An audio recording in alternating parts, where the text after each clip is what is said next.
好来，镜头锁等下台湾，乡亲啊，咱继续要来讲这个高速公路的车速真紧，然后物件滴落来，迄是真危险的代志。中华道一个乡亲，就是走高速公路，常常看到头前滴一顶毛床落来，已经袂护险，只好直接甲交过。加在车无失控，但是水箱甲万把拢伤着，修理的费用要10万块。要来提醒载送着货物的驾驶朋友，一定要甲车顶的物品放好好势。这个货物若是滴落飞出去，罚金上悬18000块。高盛开车经过国艺园林路段，前面雄雄出现一块双人的spong字。阿妈的国道看着铁筋啊，称作是已经闪袂赴，怎直接交过？好在车无失控。水箱要8000多，还有一个水箱架，固定水箱的水箱架要11000。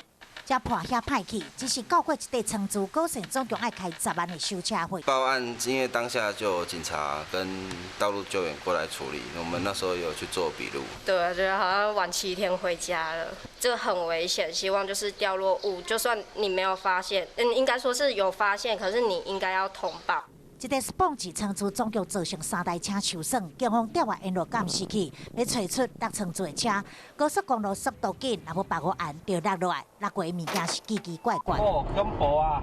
有铁片、铁条，甚至有身上。警方提醒驾驶人，罹犯以3套通过修正案，这车顶货物若无把握好，飞去落入涂骹，罚金是对于9000调悬到18000块，千万唔通因为轻忽被罚款，而且嘛害别人受伤。